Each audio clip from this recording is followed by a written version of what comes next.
ہمارے ایک دوست نے ایک واقعہ سنایا تھا قبر کے عذاب کا. مجھے یقین نہیں تھا. میں نے کہا ایسا نہ ہو ان کے دماغ میں تخیل ہو. تو میں نے اس کی تصدیق کروائی اس علاقے میں, اس گاؤں میں, اور لوگوں کو کال کر کے پوچھی ایسا ہوا. انہوں نے کہا ایسا ہوا ہے. تو پھر مجھے یقین آیا. وہ قبر بار بار اس کو نکال کے باہر پھینک دیتی تھی, بندے کو ڈالتے تھے قبر میں. اس نے بہت سے علماء شہید کروائے تھے نالائق نے.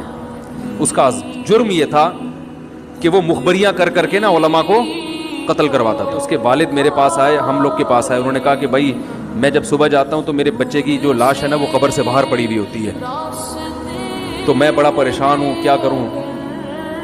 تو ہم پھر دفن کرتے ہیں تو اچھا قبر بالکل صحیح ہوتی ہے اوپر سے, اور وہ بندہ باہر ہوتا ہے, وہ دوبارہ بند ہو جاتی ہے قبر. تو ہم بڑے پریشان ہیں, کیا کریں. یہ کوئی شخص شرارت کر رہا ہے. تو کہہ رہے ہیں, ہم نے کہا بھائی ہم تو نہیں کر رہے شرارت. کہا تو اگر دوسرا ہم شرارت کوئی کر بھی رہا ہوتا تو قبر کو کھودی بھی تو ہونا. تو تم, انہوں نے کہا پھر یہ مشورہ انہوں نے ان کو دیا کہ تم ایسا کرو, لڑکا جو قتل ہوا, جو مرا تھا نا, جو قبر میں تھا, جس کی لاش باہر, نوجوان تھا, وہ بڑا مخبر آدمی تھا, وہاں کے گاؤں کے لوگوں نے بتایا. تو اس کی لاش جب باہر پڑی ہوتی تو باپ اور بھائی کو لوگوں نے مشورہ دیا اس لڑکے کے کہ تم لوگ رات کو قبرستان میں جا کے بیٹھ جاؤ, پہرا دو کہ کون آتا ہے نکال کے جاتا ہے اور قبر کو پیک کر کے چلا جاتا ہے.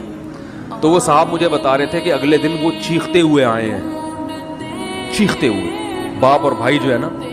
کہہ رہے ہم نے رات کو منظر دیکھا کہ پہلے ہمیں رات جب اندھیرا ہوا ہے نا تو قبر کے اندر سے چیخنے کی آواز آئی, اور ہمارے سامنے قبر کھلی ہے تو ہم نے اس لڑکے کو دیکھا کہ آگ جل رہی ہے اس کی لاش پہ, اور وہ ایسے ایسے اپنے سر کو پیٹ رہا ہے.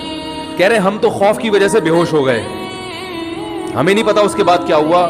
ہوش میں آیا تو وہ لاش باہر پڑی.